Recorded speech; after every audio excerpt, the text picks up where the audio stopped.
क्या आप जानते हैं, एक वक्त था जब इंडिया फुटबॉल वर्ल्ड कप के लिए क्वालिफाई कर चुका था, लेकिन आज हम वर्ल्ड कप में खेलने के बजाय दूसरे देशों की जर्सी में इंडियन ओरिजिन प्लेयर को देखकर खुश होते हैं। आखिर इंडिया का फुटबॉल इतना पीछे कैसे रह गया? हर बार जब फीफा वर्ल्ड कप नज़दीक आता है, एक पुरानी कहानी फिर से जिंदा हो जाती है। साल था 1950। इंडिया ने फुटबॉल वर्ल्ड कप के लिए क्वालिफिकेशन हासिल कर ली थी, लेकिन फिर कुछ ऐसा होता है कि हम कभी वर्ल्ड कप के मैदान पर उतर ही नहीं पाए। आज भी लोग कहते हैं कि इंडियन प्लेयर बूट पहनकर खेलने की आदत में नहीं थे, इसलिए टीम नहीं गई।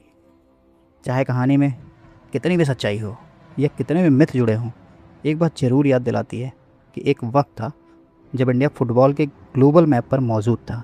लेकिन आज आज हम अपने फुटबॉल हीरोज़ दूसरे देशों की टीम्स में ढूंढते हैं। कतर के लिए खेलने वाले तहसीन मोहम्मद जमशेद को ही देख लीजिए।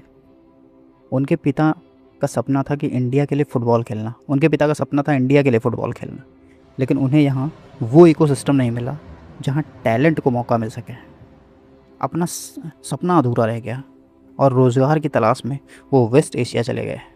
वहीं उनके बेटे तहसीन को वो फैसिलिटी, कोचिंग और अपॉर्चुनिटी मिली जिन्होंने उसे इंटरनेशनल फुटबॉलर बना दिया।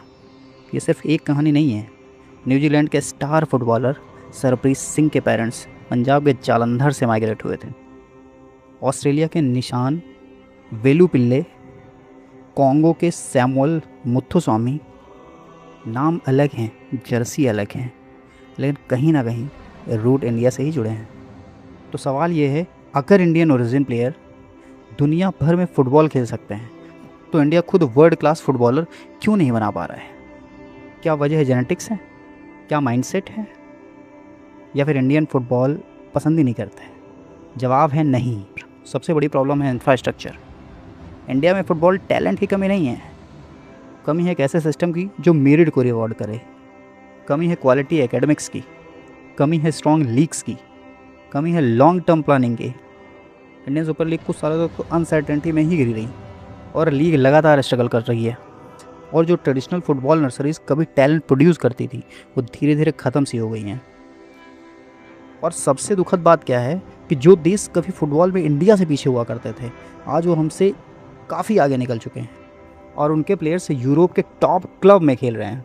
उनकी नेशनल टीम वर्ल्ड कप पे कम्पीट कर रही हैं और इंडिया अब भी अपने पोटेंशियल को जागने का इंतज़ार कर रही है। फीफा ऑफिशियल्स अक्सर इंडिया को स्लीपिंग जायंट कहते हैं, लेकिन कोई जायंट सिर्फ सपने देखने से नहीं जगता।